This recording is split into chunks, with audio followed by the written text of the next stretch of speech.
jaalattan qabdu garuu dubara baay'ee jaalattiif sababa kanaaf inuma deessi dhiiraa sagalaa ta'u 11 yaa ta'u.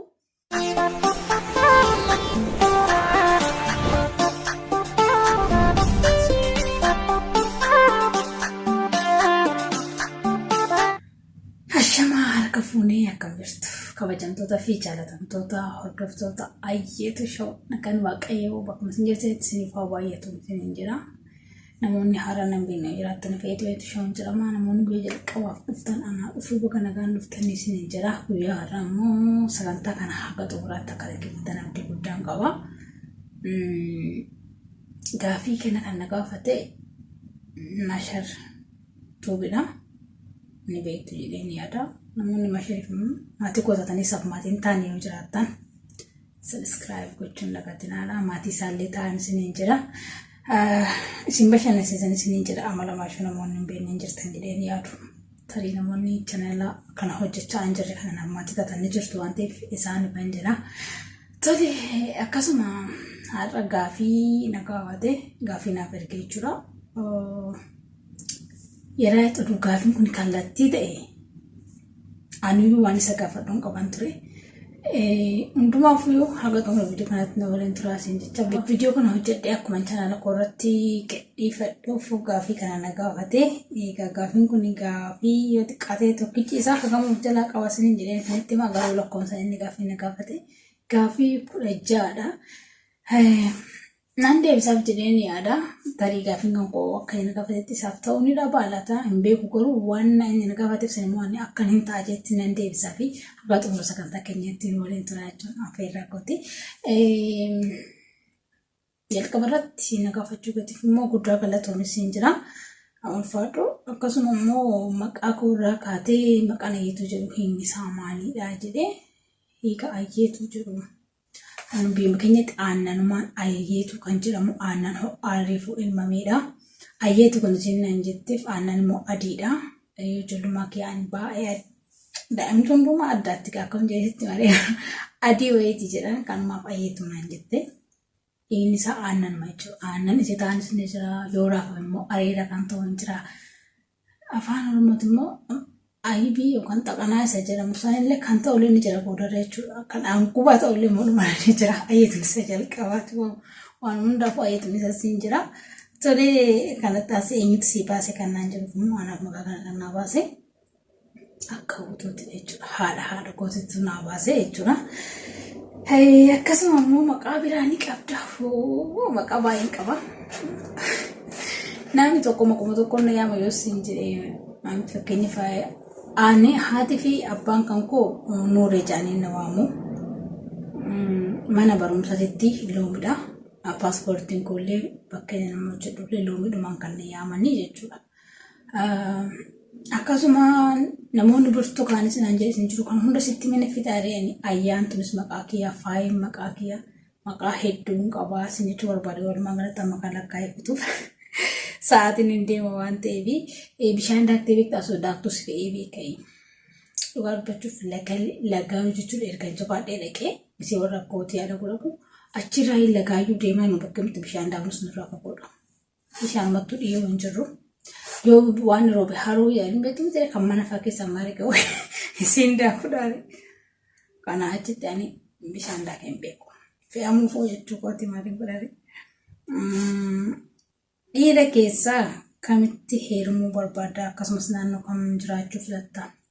Dhiira keessaa kamitti heerumuu barbaadda? Kan akkamitti jira? Naannoo kam jiraachuu barbaadda kan jiruufi dhiira akkamitti heerumuu barbaadda kan jiruuf filadhee qaba waan ta'eef isuma bakka hin beekuun bakka jaaladhee miti akkam jedhee sitti osoon kara fuulduraa itti karoora qabee nama akkamii jaaladhee nama akkamitti heerumaa kan jiru gaafinatti ta'a. Kanaafuu osoo namni itti jaalattillee amala akkamii qaban jetti gati qositti min ture. Naannoo kam jiraachuu barbaadda? Naannoo kam jiraachuu barbaadda? Adaamaaf Majoo keessa hin barbaada. Garuu maqaa natti fakkaatu.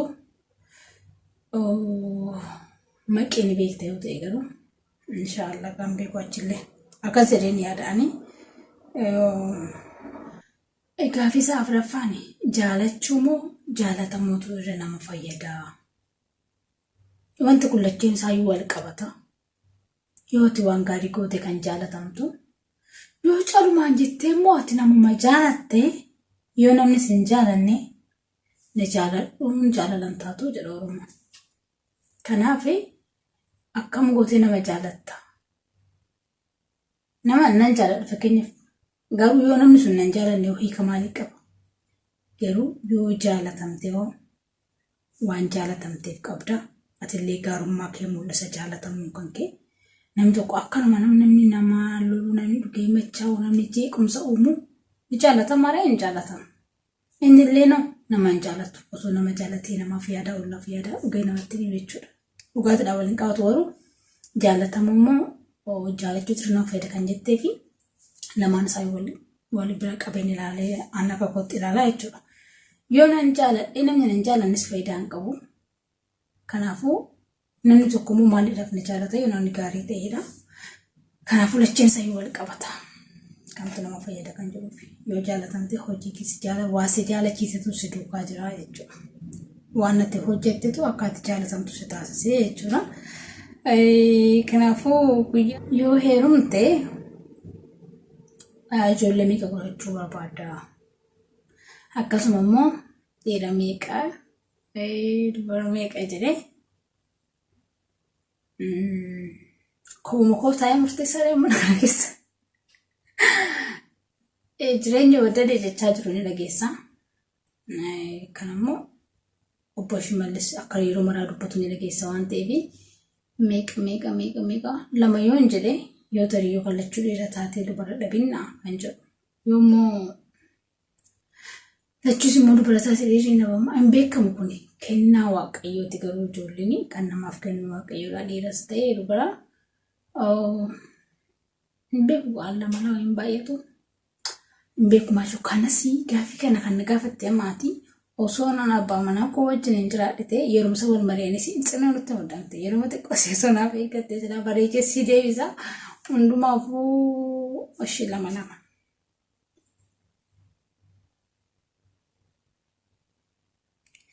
Namni yoo dura shamara argate maaliif gaddaa jedha gaaffiin isaa. Namni yoo dura shamara argate maaliif gadda kun kophaa jira gaaffii kudha jaan keessaa maal godhe kophaa isaa baasee walakkaatti na gaafate. Namni tokko yoo dura shamara argate yookaan dubara argate maaliif gaddaa jedha. Anaafuu gaaffiidha. Ati nama gaddu yoo argite osoo gaaffii kana waan kallattii ta'e isa dhugaa silaas man gaafadhe nama gaddeetu jira kan jedhu namni tokko an akka naannoo keenyatti gaafa dubara argatu baay'ee gammada. Maaliif dubartii akka mana keessa dhalachuun bakka akka waan kennu mana saniif keessaa milkiinlee tolchitu horoofillee jechuun ijoollee osoo hin taane bultuma isaaniitiif jechuun namni tokko garuu dubara osoo argate kana hawwuun argee beekanii. Namni tokko immoo kan dubartiitti baay'attutu osoo dhiira argate kan jiru kan dubara jibbuun jira. Jibba osoo hin taane fakkeenyaaf ammaa polisuma abbaa kiyyaati dhiira osoo barbaadu karaa ijoollee shamarranii naannoo 7-8 kun dhalatan. Oduma dhiira barbaadu jechuudha. Waaqayyo fakkaatuma kanarraa argate ergan biyyaa fayyatti lammeeffatiin beeku. Akkasii yoo itti baay'atte tarii yoo dhiiraan qabaanne ilmoo dhiiraa hawweessaaf dhiirsu qorada irratti namaaf jiru mitire. Kanaaf jechuuti malee nama gadde hin argine. Gaaffiin isaa ammas itti aanee kanumaan wal qabata. Dubartoonni yeroo shamarran dhalatte maaliif sin jedhanii gaddu? Kun anattu gaaffiidha. Eessaa fiddi qo'eetti kana gaaffii? Maaliif gaddu? Namoonni naannoo maashin jiru beekte yoo jiraatan gaaffii kana meeshaatti koomentii irratti barreessa naannoo keessatti ni gaddama. Yoo dhiira ta'e immoo keessa immoo akkuma jajjabeessa fakkaataa ililchanii bobbookkisuu jedhee jira. Bookkisanii utaaluu maaliifi? Ofitti qaana'ummoo maali wanti kun na dhibee jedhee jira. Wanti kun akkuma siin dhibee anallee dhibee jira. Maaliif ani garuu ofirratti hundaa'ee naannoo keenyarratti hundaa'ee si deebisa. Gaaffii kana garuu gawaatti si gaafadhu ni jira. Waaqayyo jedhe sin gaafadha deebisee gaaffii kana mataa keetti jechuudha. Akka ibsa bal'aa irratti kootu abdii guddaan qaba. Ani akka kootti akkuma nama siniin jedhe hin gaddan. Fakkeenyaaf namitiin takka nama beekuudha, nama qabatamaa jechuun nama wajjin ijoollee isaanii illee wajjin hin guddanneedha. Dubara barbaachaa yoon dogoggoruu baadhee ijoollee dhiira 9 deessu yaa 11 deessu akkas deesse. Dubara barbaacha garuu baay'ee hiyyeetti gabaa keessa nagaddee na hawwattu garuu hiyyummaan inni guddaan fayyaadha garuu qabeenya ittiin qabdu jechuu barbaadeen. Waata kan qabdu garuu dubara baay'ee jaalatti. Sababa kanaaf inuma deessi dhiiraa 9 ta'u 11 yaa ta'u kana deesse jechuudha. Sababa maaliitiif dubara barbaacha kisi tokko faallaa waliin ta'u hawwii keetirratti hundaa'ee waa waaqayyo yaada malee wanti hundi kanatti yaadde hin ta'u. Kanaaf keessa immoo kennaa ijoollee ati nyaata barbaade filattee nyaachuu dandeessa malee ijoollee immoo filattee argachuu hin dandeessu jechuudha. Kanaaf jecha ani nama gaddina agarree obboleessuma abbaa kee kana isin hin jedhu kana gaafa dubartii dhalattu itti himuu qaanfatan. Maaliif kana duukaa immoo sababatu jira isaallee. Dhiira maaliif nannoon beektu miti karrayyuu cirracha faalaaluu waan akkasii ilaalu yoo san isheen ulfaa haati manaa kan kee ilma deessii jedhaniini gammachuu san ilmaan argadda jedhee gabaaboo hoolaa bitee haga isheen deessutti qallabee gaafa isheen deessu ulfaa akka amma kanatti deemanii ilaalamanii baadiyyaa keessa kan beektu jedheen yaada haga ammaatti kan ilaalamanii jiru deemanii jechuudha. Kanaafuu gaafa isheen irratti horuun baay'ee dhiphatanitti muudhaaf. Maaliif dubara baay'ee argate kun immoo dhiira jaa'ee namoonni hedduun hawwiidhaan eeggachaa turanii garuu gaafa dhalattu ishiin dubara waan isin dhibbu keessa hoolaa sanillee hin qalleef akka waan ishiin harka ofiitiin godhatte baay'ee nama gaddisiisa. Kana malee ani dubartii yoo dhalattee zinjaanii ta'anii gadduu kana hin argine ani. Sababiin hawwiin isaa dhiirateef akkam jennee rifachiifne jaanitti kaa isaanillee malee ofitti qaanuun waan akkasiin jedhamu. Maal dubartoonni waan ofitti qaanaaniif maal qabu osuma ta'ellee jechuudha. Maal qabu ani fakkeenyaaf maatii kan koo keessaa ani lammaffaatiin dhaladhe sadaffaanis dubaruma afuraffaatu dhiira ta'e shanaffaan illee dubaruma ja'affaan illee dubaruma jechuun abbaan kan koo garuu taasuma jechuudha. Inni guddaan fayyaa guutuu qabaatanii dhalachuu isaaniitti jira. Kanaan alatti ani hin argine illee waan nama sitti mirraa kanaan ka'e hin dhageenye illee jechuu barbaadeni mudannoo yeroo illee tiksituu qabda mudannoo kana mana isaaniitti deebisee jira. Horii tiksitee beektaa kan jedhu kana ani horii hin tiksine waggaa 4 mana barumsaa galee achittillee mana barumsaa naan galee malee hin baranne galeetuman deebi'ee xiqqoo baay'ee waan ta'eef waan isaan nan jaallee naan galee achiin deebuu jedheen didee harkisii faallee gurra bira hin geenye laaluma tiree naan jedhanii kana wal qabatee illee barate addaan kutee galee garuu horii taasuma nuti ijoollee shamarranii isatti warroon dhiiratu jechuudha. Amma garuu yeroo mana barumsaatti galan fa'aa eeguu guyyaa boqonnaa isaaniitiif yoo mana barumsaa cufame malee jechuudha. Horii kana akkas baanee tiksan hin jiran. Hatta nuti horii dhiiraa jechuudha. Nama fudhatee abbaan kan koo nama horii san eegu bakka buusee ijoolleen keenya hundi isaanii mana barumsaa deemu malee horii hin eegnu jechuudha nuti. Horii eegallee guddadhee hin beeku. Kisuma gadi baay'ee ijoolleen qonnaa galanii haguumnaan nyaannuttu gaafa musliin jedhiirin nu jira hin jiru yoo eeguu naan jira aannan dira dabduudha jechuudha.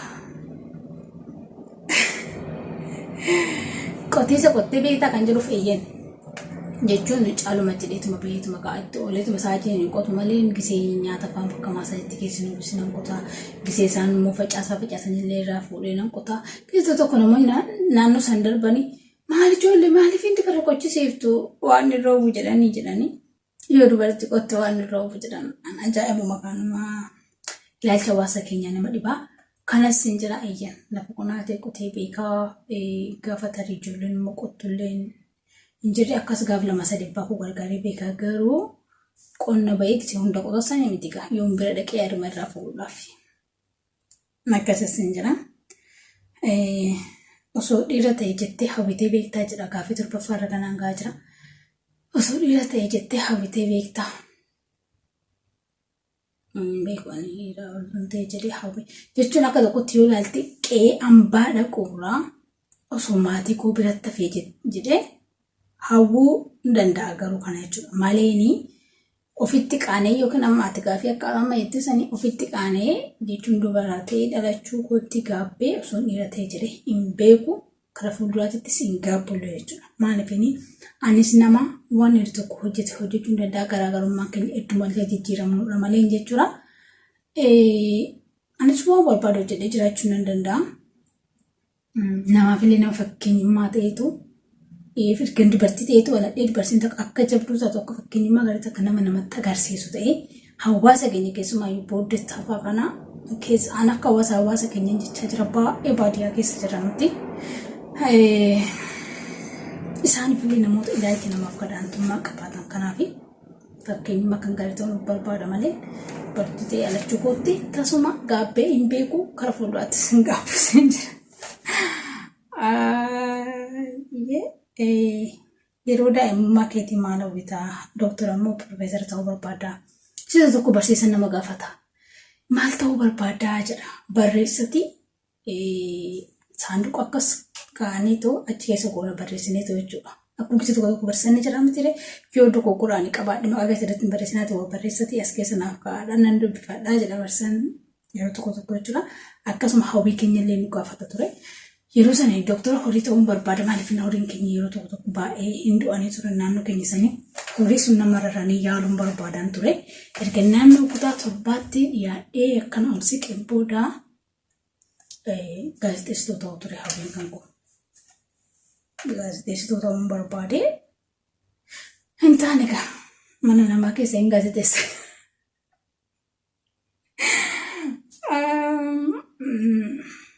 Damma keenyaan heerumuu hawwitaa. Heeruma maaltu jira ammaa isheetti kana booda kana ammaa sargeeffataniituma heeruma keenyaa jettaati. Fardi aadaa Oromoo keessaa isa tokkodha. Nama fardaan heerume isii ijoollummaa ta'e waggaa 4-5 akkas maatiin koo qabaniitu bakka sargeessin nageessa firuma keenya. Gaaf sana farda nama heerumee arge tokkummaa walquma jabaadhee naannoo kutaa 5 ga'e jayoo durbii kiyyaati isii heerumtu farda argisanii booda nama fardaan fuudhe nama fardaan heerumillee argaa hin jiranii aadaa irraanfachaatuma deemu dagachaa deema hawaasni keenya. Farda sakkaa'uu yaabbadheen beekuun irraa kufee guyyaa gaa'ela kee otoo weelloo hin uffattu siin jedhanii maal gootaa? Omaan godhu. Guyyaa gaa'ela kooti weelloo hin uffattu naan jedhan. Uffatuma adii yoo ta'e malee tisheertii kana illee hin uffadhe maali? Gubbaarra addaatidhaan hin ta'u wantichi. Inni guddaanii uffanni aadaa Oromoo ni jira bareedni dirqama weelloo ta'uu qabu. Uffata aadaa Oromoo naannoo ni miti weelloodhaan akka heerumne yoo na godhanis. Kanaaf uffata aadaa bareedan uffadhaan siin jedha. Ani weellumatti sararuu kan qabu.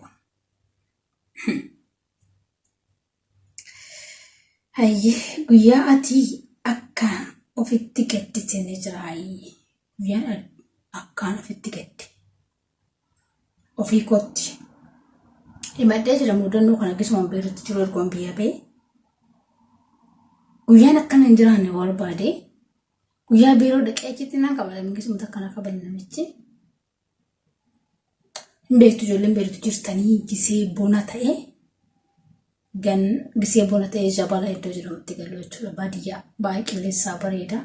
Gaafa immoo rooba ta'e beerutti itti waan ta'eef beerutti magaalaa keessa galuu jechuudha. Warroonni Libaanoon jirtanii yeroo sanii bakka akka micayyoo dubbiitu jira kan dubbiin kun irra walumaa galatti gaafuma sanii gaddeen gaafa rukutumsanii akka makiina sun bakka hin deemufsanii nagaan nan keenye hawwan tureen keessa qotti. Garuu kana naannootti diraraman ni jiru. Ani waan isaan nan jedha san tole waan jechuudha deefiin qabalame. Guyyaa wayini jira guyyicha san eeggadhu naan jedhani. Haa ta'u garuu miti. Mudannoon kun baay'ee xinxinnoon irratti malee garuu rakkoo ijoollee keenya ragaan akkasii namoonni miidhaman hedduun isaanii jiru. Ani akkasuma maatii kan keessa rukutanii siin beeku namni tokko gaafa tokko warra na yaada harmeen kun rukuttee jetti gaafa tokko kana kabalte siin illee akkasuma jechuudha. Malee ani akka dhaanamanii sun xuxamanii argee hojjetan beeku. Kunisuma dhugaatti. Ijoollumti kiyya qotusoonni kiyyallee jechuudha. Yaada kana qabatamaa akka fuuldura asinitti hundi namoonni namaan jiraachuu maaltu namoonni maatiin isin dhaanan bajabii waatiin tokko maatiin gaafa nama dhaanuu akkati miidhamtuufis miti suma sirreessuuf miti abbaan kan koo garuu haasteenya osoo nu hifattee jechuudha. Oduusaa waasan hin balleessin duratti malee erga badeen booda maal godha jedhanii akka inni na tuqu hin fedhullee jechuudha. Kaballuma saniif na sun du'ellee jedhe. Dhiira meeqatu jaalala si gaafatee jira gaafii 13ffaadha. Dhiira meeqatu jaalalaaf si gaafatee kan jedhu kuni gaafichi kuni dhiira meeqa jaalala si gaafate. Kan xalayaan itti kenni kan afaan hin gaafate kan nama natti ergi kan hunda isaa garuu ani beeka garuu hin deebisu. Maaliif namni tokko kan dhugaasi jaalachuu deemus ni jira. Kan akkanumatti suma lakkafuu deemus ni jira. Kanaafuu ani maala godha nama isaanii beeksitti. Maal fayyada si kana natti kolfaniif taata malee. YouTube'n kun faayidaa isaati moo miidhaa isaatu caalaa jira. Wanti si fayyadu si miidhuun isaa hin hafu. Si fayyadu qofa sillee miidha. Miidhaa isaa immoo akkuma miidhaas qabu faayidaas qaba. Tarii faayidaan kan kee qarshii qofaa miti. Waan hojjettu san irratti hojjette hojiin kee suni osoo siif jaalatame waan gaariidha. Yoommoo kanuma bakka ati inni guddaan kan si gammachiisu ani caalatti faayidaan isaa osoo waan barbaadan irratti gallakkifadhe akkam barbaadetti hojjedhe naaf mijate jechuudha. Isa faayidaan kan koo kan na fayyadu. Miidhamni isaa immoo keessayyuu akka tokko namoonni homaan beekne ni jiru. Normaal jechuudha. Injibbas hin beekanii walitti daba kan hin beekne akka tokko namoonni ni jira miti kun nama gaarii kan hortamaa wajjin waa baay'ee dhaggeeffatta. Kan waan si fayyadu waa dhaggeeffatti inuma fayyadamta. Tokko immoo gaaruma ilaalcha kan kee kan daabsu ni jira sillee ni miidha kuni.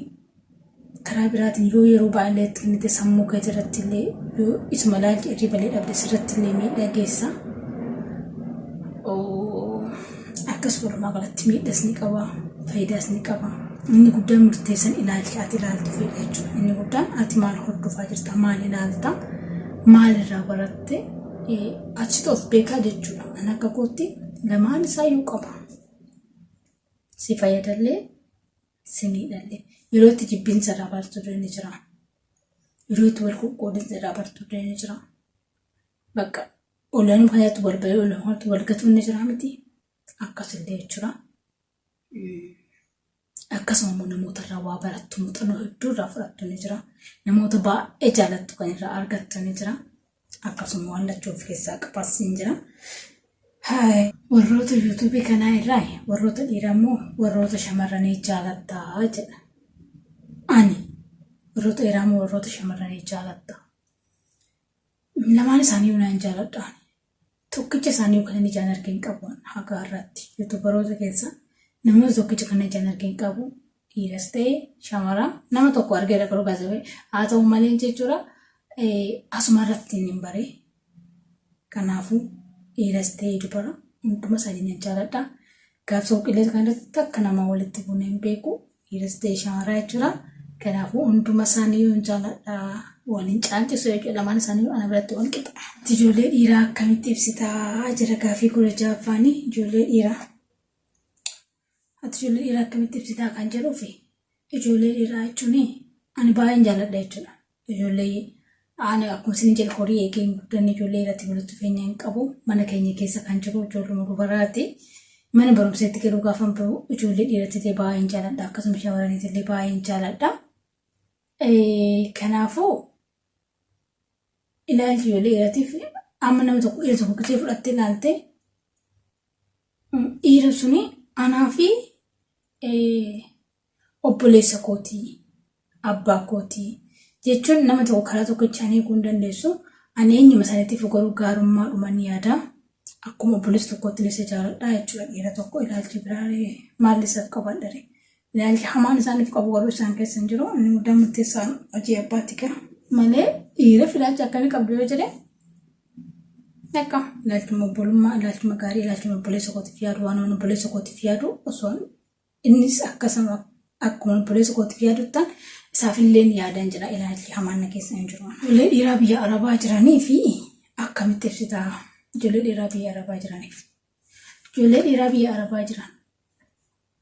Namni tokko gaafa biyya ba'u kaayyoo qaba. Baay'een ijoollee keenyaa kaayyoodhaaf biyya ba'anii. Kanaafuu karaa dararaa keessa fa'aa darbanii kanas gahantu jiru.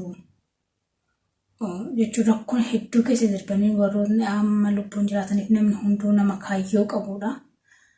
Kaayyoo isaanii san milkeeffanne jedhanii kan biyyaa ba'anii fi hunduma isaaniitiif ani baay'een jaaladha. Ani ijoollee dhiiraa biyya keessattii fi kan dhiiraa addaan baasee hin ilaalu. Kan nama maraaru yoo ta'e warra biyya ormaa kana keessa jirudha. Maaliif waa baay'ee rakkatanii beela'anii dheebotanii waa hunda keessa darbanii kan isaan as ga'anii biyya keenya keessatti gahaa ta'uu dhimma nageenyaa kanaan yoo ilaaltu nageenyi dhabame kanaaf sammuu si dhiphisa. Malee jechuudha ijoollee dhiiraa biyya ormaa keessa jiranii isiniin jaaladhaan isiniin jira. Naa jiraadhaa lafuma jirtanitti nagaa fayyaanaaf ta'a. Hamtuun isiniin arginiin isiniin jira. Milkaa waan baataniif immoo karoora keessa sanbira gaadha. Garuu ijoollee shamarranii hin boojjisinaadha. Isiniin jira boojjisaa hundi isaaniitu immoo boojjisaatu jiru. Biyya keessa illee nyarraa nyaatee kan bo'anis ni jiru. As keessa illee kan akkasuma godhatan jedhanii bo'an ni jiru. Isinillee of eeggannoo godhaati. Waan biyyaa baataniif immoo yoo karoora ilma namaa hin guutuu karoora ilma namaa daangaa hin qabu. Xiqqoo wanni yaadda san guuttachuus yoo baattee haga tokko ni jira mitiire waan hundaafuu bootaa itti kennanii Oromiyaatti garaa teekkitii walaa garan isiniin jira. Hayyee gaaffii deebiin keenya kana fakkaata. Haga ammaatu sanii waan dhaggeeffattaniif guddaa galatoomaa. Gaaffii kanaaf moo waan na gaafatteef galatoomii ulfaadhuun isin jira. Guyyaa biraa moo viidiyoo biraatti naga walitti aga walaa garuutti turtii gaarii naaf qabaadhaa. Baay'ee baay'ee.